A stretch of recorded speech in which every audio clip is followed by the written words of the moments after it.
Pag sinabing ginagamit ka, a certain person is using you mga kapatid, ang ibig sabihin po nito ay parang siya po yung nakikinabang, siya po yung nagkakaroon ng mga benefits, at technically nararamdaman mo yung parang minamanipulate ka. Madali lang po itong makita at maramdaman. In the first place mga utol, kung nasa relationship ka, or let's say nakikipagbalikan ka, at literal na natatanong mo sa sarili mo, kung ginagamit niya kaya ako mga kapatid, nagkakaroon ka ng why, nagkakaroon ka ng katanungan sa isip mo mga utol, at nandito ka sa channel na to, malamang nararamdaman mo yung mga senyalis na sinasabi ko. Kinreate ko rin tong vlog na to mga utol para makatulong din ako sa mga nakakausap ko lately sa mga one-on-one coaching natin, kung saan ramdam na ramdam mo talaga yung nararanasan nila. Manipula, abusive traits, literal na ginagamit mga utol, na hindi mo basta-basta napapansin dahil ikaw nga po ay in love. Ikaw nga po ay may objective na maayos kayong dalawa. Most of the time po kasi mga utol ay nakafocus ka doon sa pag-fix ng problema kung saan hindi mo napapansin na ikaw po pala ay naaabuso na. Number one po mga kapatid, kung yung partner natin or ex natin or taong mahal natin ay masyadong nag-e-expect na i-accommodate mo siya. Kumbaga, ikaw na bahala. One-sided relationship na parang ikaw na lang po ang gumagalaw sa inyong dalawa. For example, magyayaya ng date, magyayaya ng out of town, kakain sa labas, or let's say manunood ng sine. Pero parang hindi man lang siya nag-share na parang ikaw na bahala alam mo na yon. Yung bang parang very natural siya at automatic na ikaw nga po ang nag-handle ng lahat mga utol. Kahit ikaw po ay mapalalaki, mapababae, naiintindihan natin na pagkalalaki ka, syempre may konting gesture yan. Syempre alam po natin na may tendency na tayo mag-take ng responsibility. Pero mapapansin mo kasi mga utol kung ikaw ay inaabuso, ikaw ay ginagamit. Ginagawa kang kasangkapan para ma-reap niya yung kanyang mga benefits or rewards sa pagsama sa iyo. Number 2, kung ikaw naman ang may kailangan ay parang hindi siya interesado. For example mga utol, ikaw yung nagyayaya. May importanteng bagay na kailangan kang gawin at kailangan mo siyang isama. Kunyari mga events na aatinan mo or let's say something about sa buhay mo kapatid. Pero mahalata mo na hindi siya interesado. Hindi ka man lang niya binibigyan ng motivation at talagang parang ayaw niyang sumama. Literal na mapapansin mo agad ito sa isang tao. Simply, pag ikaw ang may kailangan, hindi siya nag-e-effort dito. Walang gana. Ikatlo, hindi man lang siya nag-o-open sa'yo mga utol. Most of the time, napapansin mo yung pagiging dishonesty niya. Kasi syempre pagka halimbawang intimate ka, palagay ka sa isang tao at may feelings ka rito, siya ang unang-una mong hahanapin pagka may mga struggles ka. Kunyari, ikaw ay nadidepress, nalulungkot, natural. Siya agad na pupuntahan mo o tatawagan mo mga utol at mag-o-open ka rito. Kasi dahil may feelings ka, emotionally, gustong-gusto mo nakakakonect sa kanya sa mga oras na ikaw po ay nahihirapan. Pero kung napapansin mo na walang gana at hindi siya nag-o-open sa'yo mga utol, ito po ay signs na siya po ay nanggagamit lang. Maaaring masasabi natin na hindi siya ganun kapatid Pwedeng siya po ay secretive o sabihin na nga po natin na hindi siya pala open. Yun talaga yung personality niya. Pero ang sinasabi ko, yung parating hindi nag-o-open kasi paminsan-minsan, kailangan nagsasabi din siya sa'yo. Kaya nga tinawag na relationship, kaya nga tinawag na mutual. Pero kung napapansin mo na sa side niya ay parang naka-block, sarado, limitado, or even wala siyang sinasabi, wala kang information mga utol, at kung halimbawang meron siya mga problemang ganyan, ay sa ibang tao niya pinararating at hindi sa atin, ito po ay signs na ang taong ito ay nanggagamit lang. Pang-apat, parang hindi siya masyadong interested sa atin. Hindi matanong kung anong ginawa mo sa maghapon. Kumbaga parang hindi siya interested kung ano yung mga plano mo next week, next month, or ano man ang nangyari sa iyo last week, last month.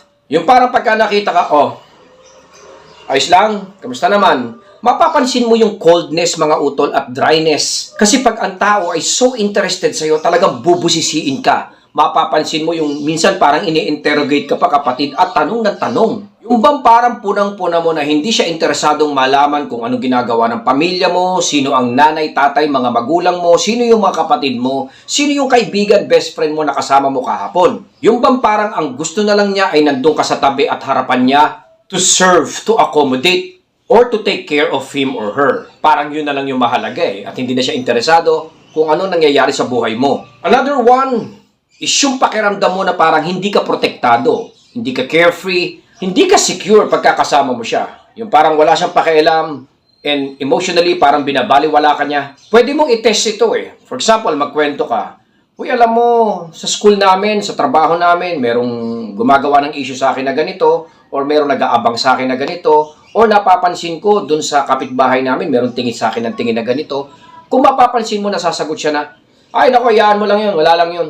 So yung parang hindi siya interested na protektahan ka, kapatid. Mapababae, mapalalaki. Kung halimbawang nandun yung concern, pure love, mga utol, ay mapapansin mo na bothered siya pagka naririnig niya na merong threat or merong problema. Lastly, mga kapatid, ito po ay na-encounter ko sa isang client po natin sa ating one-on-one coaching dito po sa Papong TV, mga utol, ay parang ang daming regulations. Ang daming dapat niyang sundin. Bawal siyang tumawag ng alas 7, kailangan hindi sila nagkikita ng weekend, bawal siyang basta sumusulpot, bawal ang mga surprises. Ito po, mga kapatid, ay hindi mutual at hindi nating matatawag na healthy relationship or even positive. Dahil of course, pag kayo po ay magkarelasyon, dapat against all odds kayo. Dapat yung mga tipong surprises ay nagiging excitement mo. Pero kung sobrang dami ng rules, sobrang dami ng regulations, as I've said, ito po ay hindi natin masasabing functional as a relationship. In fact, nanggagamit, in my opinion. Ito na po, mga utol, yung mga signs na masasabi natin na kailangan mong bantayan. Sa totoo lang, ang magmahal, very rewarding yan, napakasaya talaga. Pero as I've said, hindi siya ganun kadali, especially kung halimbawang ganito ang napapansin mo. Pero kung halimbawang ganito naman ang pinapakita at pinaparamdam niya, hindi naman tayo dapat maging judgmental agad or even crucify him or even interrogate natin agad. Obserbahan po muna natin mabuti dahil baka may mga ibang reasons coming from him or her kaya nangyayari ito, utol. Pwedeng magkaroon ng conversation, pwedeng magkaroon ng mga heart-to-heart talk. Pero if ever na nararamdaman mo to, wag mong payagan, wag mong hayaan na ikaw yung lagi nag-fix ng isang relationship. Dahil tulad nga na sinabi ko, by nature, mga utol, kung one-sided ang ginagawa mo, bababa ang tingin niya sa atin. Before we end, babanggit po ako ng 4 na maaring pinanggagalingan nito. Nang sa ganun, mabantayan po natin at malaman po natin kung ano ang gagawin. Number 1, sex.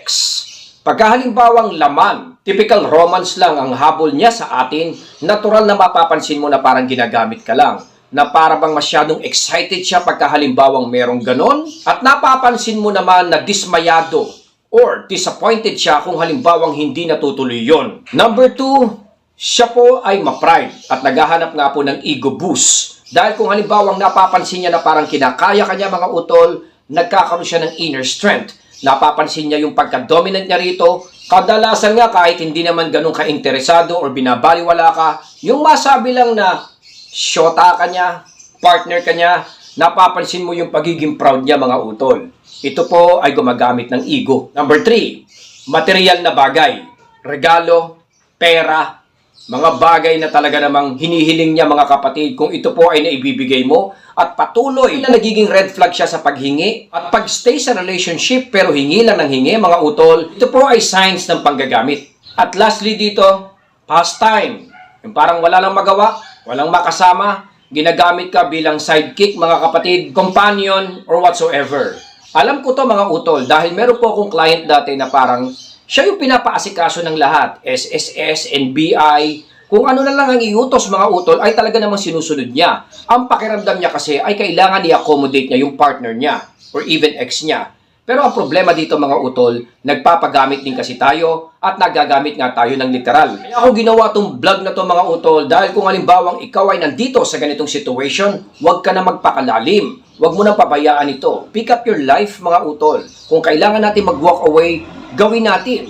Kung kailangan natin siyang kausapin, gawin natin. Huwag tayong matakot. Dahil kung patuloy na makikita niya na hindi mo kayang mag-risk, takot na takot ka, at kinakabahan ka, mga utol, lalo ka lang lulubog. Kahuli-hulihan, ikaw ay magiging kawawa sa huli, broken-hearted, at maaring lalo kang mahirapan. Ngayon pa lang, kung kailangan mo nang umalis, huwag kang matakot na gawin kung ito po ay nasa tama, kung ito po ay yung reasonable na pwede mo magawa sa kasalukuyan. At higit sa lahat, kung ito po ay sa ikabubuti mo. Hanggang dito na lang po muna si Papong TV. Patuloy po nating bantayan at alagaan po ang ating pamilya. Maraming salamat po, Papong TV.